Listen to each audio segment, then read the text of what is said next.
제이리의 마음 상담. 안녕하세요. 시카고 기독교 방송국 청취자 여러분 반갑습니다. 저는 제이리의 마음 상담소를 진행하고 있는 이재명입니다. 지난주에는 건강한 인간관계, 긍정적 상호작용과 부정적 상호작용이라는 주제로 이야기를 나누었습니다. 이 주제는 존 거트만의 관계 비율 이론을 바탕으로 한 것으로 건강한 인간관계를 유지하기 위해서는 어떤 특정한 비율이 존재한다는 이론인데요. 그의 연구에 따르면 사람과 사람 사이에서 부정적인 상호작용이 한 번 발생했다면 이에 상응해서 최소한 5개의 긍정적 상호작용이 필요하다는 내용입니다.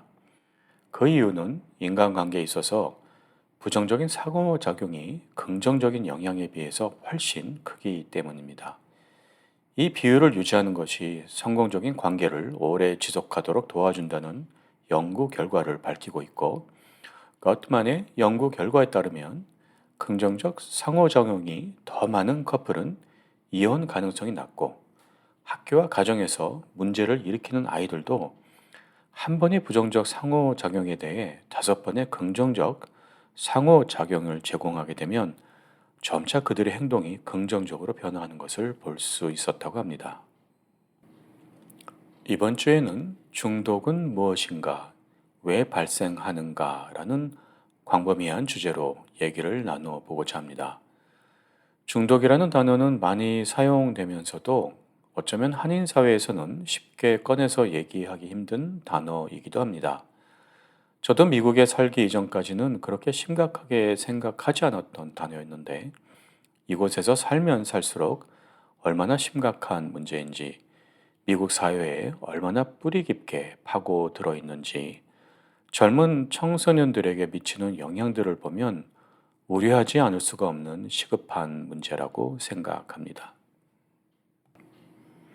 중독이라는 단어의 정의를 내린다면 정신적 또는 행위적 중독을 일컬으며 일종의 습관성 중독으로 심리적 의존이 있어 계속 물질이나 행위 등을 갈망하고 이로 인해 신체적, 정신적 건강을 해치게 되는 상태를 얘기합니다. 여기서 물질이나 행위는 코카인이나 오피오이드 같은 약물, 알코올, 담배, 도박, 그리고 인터넷이나 쇼핑 등도 포함이 됩니다. 중독에 걸린 사람들은 그 해당되는 약물이나 행위를 중단하고 싶고 해로운 것도 알지만 그에 대한 욕구가 너무 강해서 통제와 중단이 불가능한 상태가 됩니다. 중독은 그 물질이나 행위를 하고 싶은 강박적인 욕구가 강하고 만성적이고 재발 가능한 뇌 질환으로 분류가 됩니다. 정신심리 분야에서는 이 질환을 공식적으로는 물질 사용 장애, Substance Use Disorder라고 부르고 있고 진단이 가능하고 전문적인 치료가 필요한 질환으로 분류해서 부르고 있습니다. 누구나 처음부터 중독되려고 계획하고 약물을 사용하는 사람은 없습니다. 초기에는 약물 사용에 따른 긍정적인 효과만을 인지하고 약물 사용을 조절할 수 있다고 확신합니다. 그러나 약물을 계속 사용하다 보면 다른 행동의 즐거움은 감소하고 약물을 사용했을 때만 정상으로 느껴져 이전과 같은 느낌을 얻기 위해 지속적으로 약물을 사용하게 됩니다. 이런 지속적인 약물 사용은 판단, 의사결정, 학습, 기억 및 행동 통제에 결정적인 역할을 하는 뇌 부위를 물리적으로 변화시켜 강박적, 파괴적인 행동을 하게 되는 중독으로 진행됩니다. 많은 요인들이 중독 증세로 발달하는 데 기여하는데 자기 자신에 대한 감정, 정서 상태, 가족 관계의 질, 사회적 관계, 지역적인 특성, 직업의 유무, 스트레스 반응 및 대처 능력, 신체적 또는 정서적 고통, 성격적 특성, 교육 기회, 목표 성취를 위한 내부적, 외부적 압박, 신체적 반응 등이 포함됩니다. 예레미야 17장 14절에는 여호와여 주는 나의 찬송이시오니 나를 고치소서. 그리하시면 내가 낫겠나이다. 나를 구원하소서. 그리하시면 내가 구원을 얻으리이다. 야고보서 5장 15절 16절에는 믿음의 기도는 병든 자를 구원하리니 주께서 그를 일으키시리라. 혹시 죄를 범하였을지라도 사하심을 받으리라. 그러므로 너희 죄를 서로 고백하며 병이 낫기를 위하여 서로 기도하라. 의인의 간구는 역사하는 힘이 큼이니라 라는 말씀이 있습니다.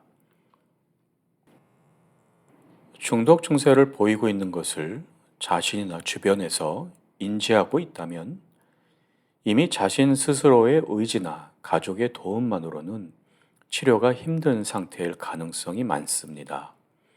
이런 경우 전문적인 중독 전문 치료기관의 도움을 받는 것이 가장 우선적으로 빨리 치유할 수 있는 방법입니다.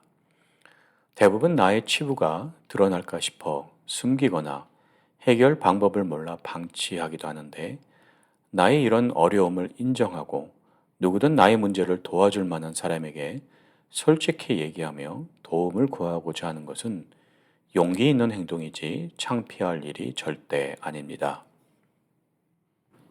그러나 이 모든 것에 앞서 가장 먼저 우리의 모든 문제를 해결하신 그리스도께 나의 문제를 솔직하게 고백해 보세요. 나로서는 내 스스로를 통제할 수 없고 아무것도 원하는 대로 할 수 없는 나약한 나의 모습, 그대로 하나님 앞에 나아갈 때 그분은 나에게 한없는 긍휼함을 베푸시고 나와 영원히 함께 하시겠다 약속하십니다. 고린도전서 3장 16절에는 너희가 하나님의 성전인 것과 하나님의 성령이 너희 안에 거하시는 것을 알지 못하느뇨 라는 말씀이 있습니다. 우리는 구원받은 그 순간부터 영원히 성령께서 내 안에 거하시니 순간순간 범죄할지라도 지금 바로 그럴 수밖에 없는 나를 하나님 앞에 내려놓고 간절한 마음으로 긍휼함을 구하면 당장 아무 일도 안 일어나는 것 같지만 내가 무릎 꿇고 간절히 간구하는 기도를 예수님께서는 반드시 듣고 계시고 결국에는 치유를 넘어 다른 사람들에게까지 선한 영향을 미치는 그런 사람으로 변화시키리라고 믿습니다. 오늘도 저와 함께 해주신 청취자 여러분께 진심으로 감사드립니다. 다음 주 화요일 이 시간에 다시 뵙겠습니다. 감사합니다. 지금까지 미드웨스트 에이시언 헬스 어소시에이션의 서브스텐스 유스 프로그램 매니저로 계신 제이리의 마음 상담이었습니다.